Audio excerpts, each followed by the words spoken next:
અમરેલી જિલ્લાના જાફરાબાદ ખાતે ટીબી મુક્ત ભારત અંતર્ગત દરિયાકાંઠાના વિસ્તારોમાં સાગર ખેડૂતો અને મત્સ્ય ઉદ્યોગ સાથે સંકળાયેલા સમુદાયમાં ટીબી સ્ક્રીનિંગ અને જનજાગૃતિ અંગેની કામગીરી કરવામાં આવી હતી। દરેક માનવી સુધી ટીબી મુક્ત રોગ કરવા દરેક છેવાડાના માનવી સુધી ટીબી રોગની માહિતી સિનિયર ટ્રીટમેન્ટ સુપરવાઇઝર સંદીપભાઈ જોશી દ્વારા આપવામાં આવી હતી। કાર્યક્રમનું આયોજન તાલુકા હેલ્થ ઓફિસર ડોક્ટર મયુર ટાકના માર્ગદર્શન મુજબ આયોજન કરવામાં આવ્યું તેમજ મેડિકલ ઓફિસર ડોક્ટર ઇલાબેન મોરી તેમજ એક્સરે ટેકનિશિયન ધર્મિષ્ઠાબેન તેમજ વિશાલભાઈ તેમજ જાગુબેન આશા વર્કર બહેનો સામાજિક કાર્યકર ધર્મેશભાઈ એ કાર્યક્રમને સફળ બનાવવા તથા તાલુકા સુપરવાઇઝર સંદીપભાઈ જોશી દ્વારા ખૂબ જ મહેનત કરવામાં આવી રહી છે। જે કે સિંગુલ સાથે Kalusha Kanoja Jafrabad. Sandipbhai Joshi senior treatment supervisor Jafrabad TB મુક્ત ભારત અભિયાન અંતર્ગત ખાસ એક પહેલ સરકારશ્રી દ્વારા કરવામાં આવેલી છે। સાગર ખેડૂત તેમજ મત્સ્ય ઉદ્યોગ સાથે સંકળાયેલા લોકોનું ખાસ ટીબી રોગ નિદાન સ્ક્રીનિંગ તેમાં કોમોર્બિડિટી વધારે પ્રકારમાં જોવા મળે છે, જેમ કે આલ્કોહોલ,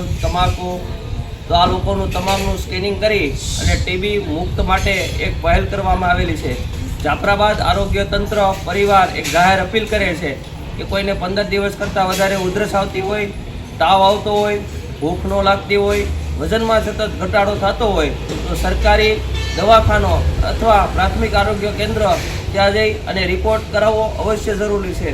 મારી સાથે urban health officer medical officer doctor I J Mori, FSW બેન જાગૃતિબેન, આશા વર્કર બહેનો વિશાલભાઈ MPW, હિતેશભાઈ તેમજ પીપળીકાંઠા વિસ્તારના સામાજિક કાર્યકર ધર્મેન્દ્રભાઈ દ્વારા ખૂબ જ મહેનત કરવામાં આવી રહી છે।